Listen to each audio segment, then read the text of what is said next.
Coming up on this edition of GTV, we speak with essential workers, plus get a look at spring sports, and share the struggles of Zoom. GTV begins now.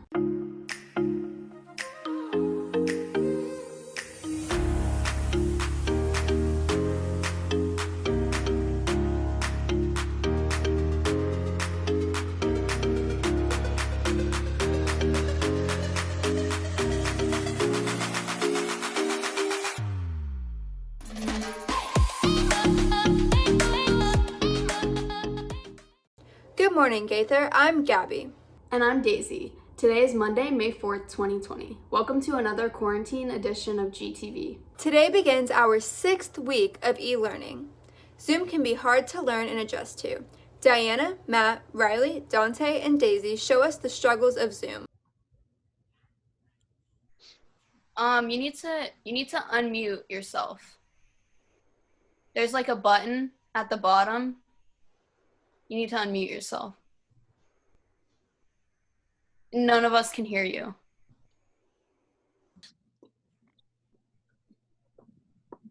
All right, class, I have your underwater basket making presentation. This will show you exactly what kind of baskets you'll be observing this week. Let's see here. Okay, so underwater basket making. We have basket 1. Okay, this PowerPoint can be found on Edsby, so just go on there if you need if you need to see these pictures again. Here's basket 2. Here is Carol baskets.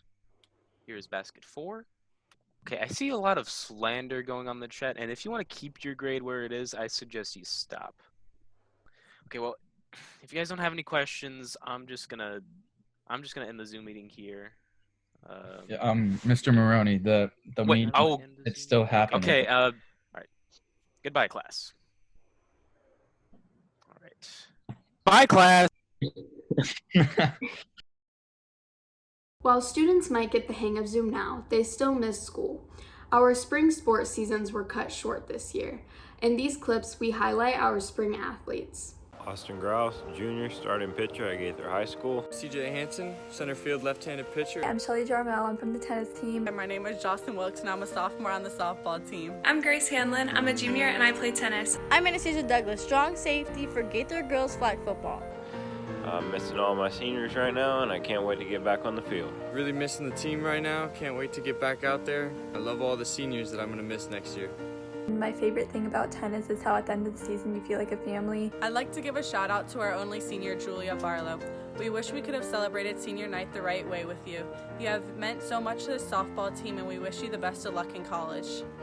Hi, I'm Gabby Marshall, and the thing I'm going to miss most about track is waking up at 6 a.m. to go run races with my team. I'm really going to miss districts this year, and I can't wait for next season. It sucks that our season had to be cut short this year, but I know we'll come back better than ever. Shout out to our seniors. You will be missed.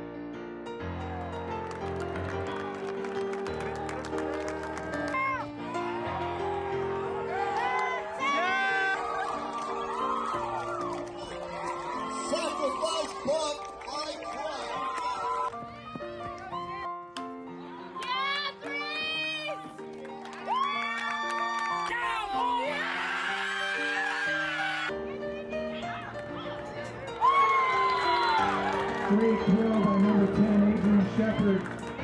Touchdown, Olivia Driscoll.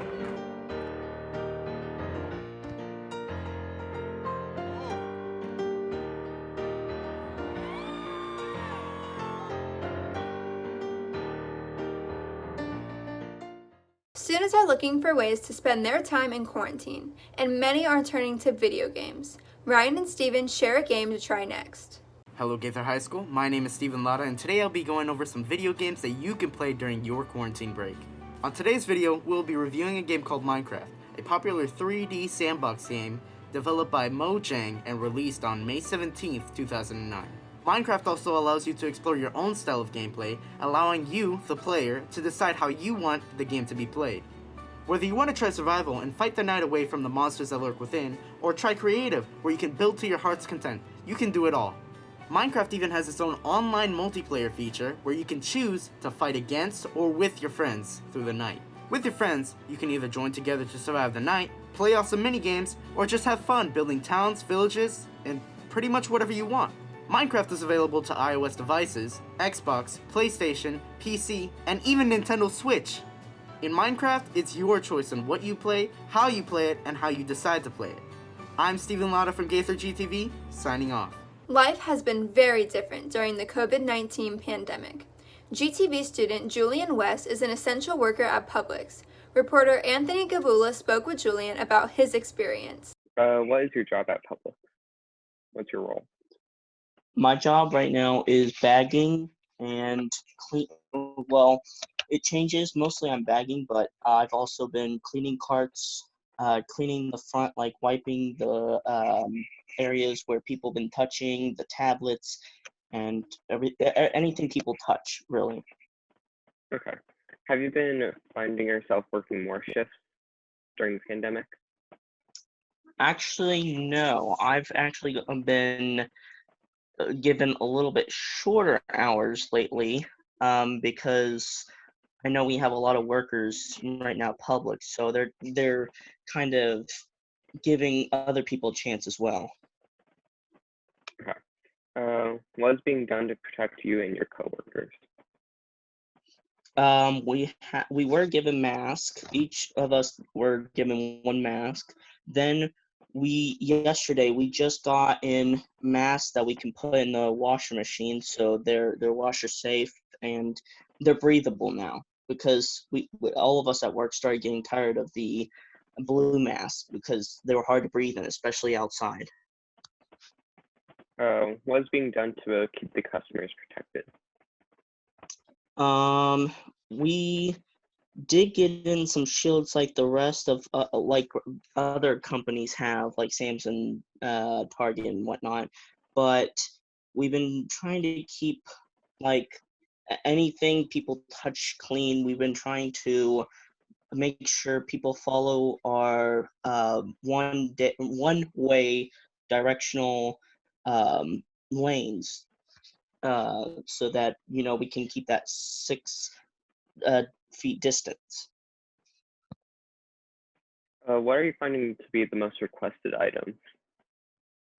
Toilet paper for sure. Toilet paper. We've gotten water back, and we've gotten a lot of other items in. Toilet paper, gloves, and a lot of times eggs. Eggs tend to go really fast, but then we keep getting restocks of those. Do you think that Publix is doing everything they can to protect their customers and workers? Oh, absolutely. Publix is a great company, and we are number one on customer service, and we're always trying to protect our customers, especially for what's going on right now. And we want to make them feel like this is a safe environment. In school news, GTV won the Region 3 Greatest Save PSA contest. Congrats to Matt, Steven, Nevi, Skylar, and Raquel. Their video now advances to state competition. The state winner is picked by student votes. To vote for our PSA, visit www.surveymonkey.com/r/2020statefl. Watch the 5 videos and vote. Gaither's video is Region 311. Earlier this year, GTV students created documentaries. Insta Addicted examines student social media habits.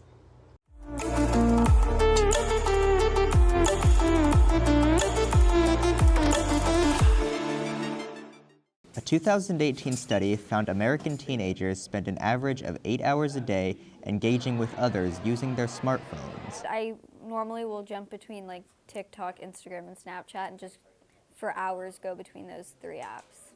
I spend a lot of time on Instagram. Like a lot. Maybe too much. So if teens realize they're on their phones too much, why do they do it? According to research by Harvard University, each time you get a social media notification, your brain releases dopamine along a reward pathway, which makes you feel good. So I think people get addicted to the pursuit of getting notifications or seeing something funny or getting a like or things like that. That addiction impacts learning in the classroom. I think students nowadays can get a lot more distracted because their phone's constantly buzzing. You're getting push notifications, and trying to switch and do too many things at once definitely is a negative aspect for students when they're trying to just focus in the classroom. It's a huge distraction, especially when it's the parents who are texting them most frequently in class, as if that makes it okay. Social media has also impacted the way students learn and engage with their work. Watching students open up Snapchats and Instagram stories with homework in it, screenshotting it and then taking the answers has definitely changed education and definitely changed how students deal with homework and how they deal with certain things. I spend a lot of time on TikTok instead of doing my homework most nights, so I spend way too much time on my phone. And school isn't the only place social media impacts teens. It also has the ability to affect their mental health. Seeing all those like Instagram models and influencers like online really like kind of influences how I act. You know, like you see them and how they have all these followers and they're so pretty, like you kind of want to have that same thing.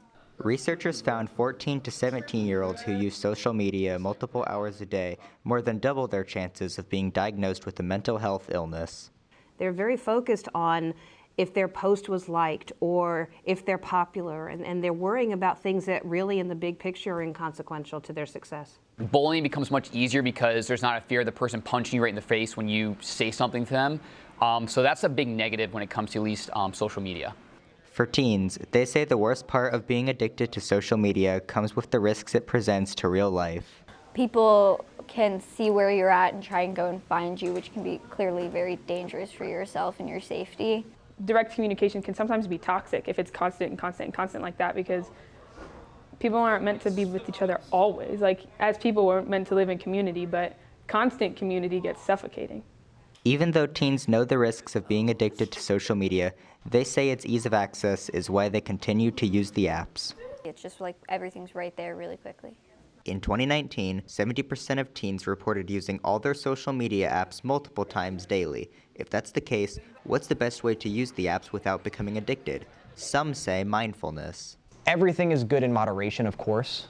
So a lot of times when I see students or even myself just sort of scrolling and scrolling and scrolling, I have to take a second and remember, hey, wait a minute, like maybe don't. Maybe find something else to do, because you're just sort of getting stuck in that loop, and this could be damaging because you're missing out on other things. I know that when I start to stop wanting to talk to people that I'm sitting around, or if I feel myself being in my room alone too much, just scrolling and scrolling, I'll take a step back and I'll put my phone down, because it's important to be in community with the people that are literally in community with you.